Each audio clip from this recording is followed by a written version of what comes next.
Yo, Irv Gotti passed away. But you know who didn't give a damn about it? 50 Cent. He said, I'll be smoking on that Irv pack. That's crazy, man. Every artist have a story, whether you're the smallest artist or the biggest artist. What will define you is your preparation. The great Nipsey Hussle once said, luck is just being prepared at all times, so when the door opens, you're ready. This is my journey. You think I'm playing? Hello, YouTube. What's up? Welcome back to the channel. It's Dagger, aka Red Robe, tapping in with you one time, man. So I just want to say rest in peace to Irv Gotti. I think Irv Gotti is definitely one of the pillows. I like to say the pillows. You know, some people may agree, some people may disagree, but I feel like he's one of the pillows. You know, he's one of the guys that stood as a buffer to help bring some of the great talents that we enjoyed over the years in hip-hop. You know, guys like DMX, guys like Jay-Z. You know, he was instrumental in helping those guys get their career on the road. Of course, you know, Ja Rule, of course, you know, Ashante, Lloyd, and a bunch of others. He passed away recently. I think he had diabetes, and I think that he never really took care of himself properly. That, from what I heard, he never really went to the doctor a lot, and he just succumbed to his illness, and that's life. If you are suffering from something, you have to take care of your life. You have to take those measures to make sure that you're here for a long time. Even if you might not be here for the longest time, you have to try your best to survive, just for your children or your grandchildren or whoever you have, your wife, your brothers and sisters, because they're definitely gonna miss you when you're gone. So, I gotta say rest in peace to Irv Gotti, because, I don't hate him as much as 50 does. They have their long standing beef. Of course, it's a beef that's gonna go to the grave, obviously. 50's taking this to the grave. So obviously, and I have seen videos like this. Murder, your life's on the line. That was early. Nigga, he was like shitting on us from the conception of his career. He was coming at us.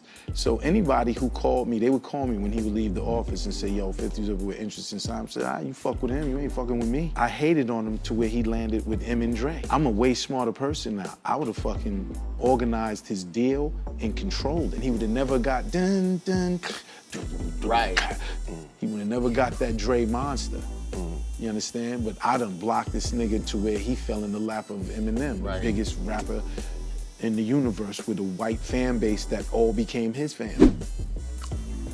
So sometimes I kind of understand, why 50 is talking towards these guys the way he talks towards them, because, they have a long-standing beef that none of us, it's too complicated for any of us to understand what's going on with that whole thing. So I get it, 50 just, it's just not, they're not his people.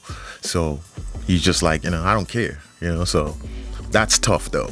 But Irv Gotti definitely was one of those guys, I feel like back in maybe, let's say, like coming on to the late 90s, there were a group of C.E.O type guys in hip-hop that definitely was like a buffer for great talent, and scouting them and finding them and stuff. We had people like Irv Gotti, we had people like Dame Dash, Master P, Suge Knight, who am I forgetting? I'm forgetting somebody. Jay Prince. Those guys were definitely like the CEOs for the hood, you know what I mean? Like, they had the major labels, but these guys were creating these sub-labels that was doing very well and bringing talents to us that we might not have seen if it wasn't for them. And they were also instrumental in supporting big names, and we had Master P, who supported Snoop after he left Death Row.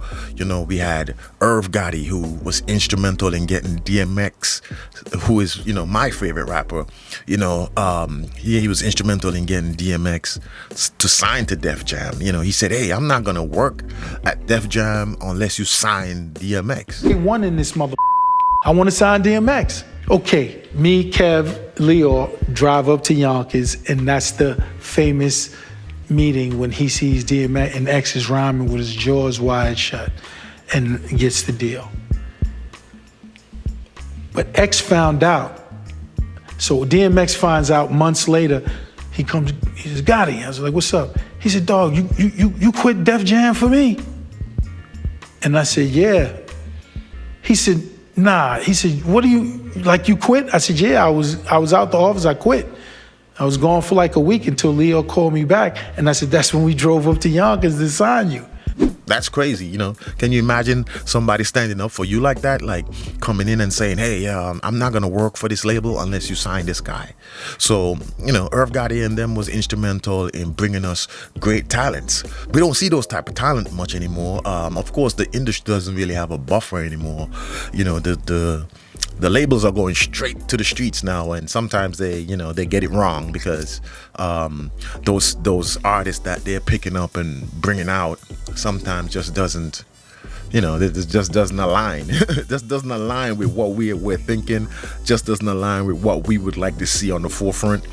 It just doesn't align, and that's just because the industry have decided that they don't need those guys anymore. I mean, how have you seen any of those labels doing anything anymore? But yeah, like Irv Gotti was one of those dudes who definitely was, working hard to bring us good talent. And it's sad that, his beef with 50 really overshadowed his legacy.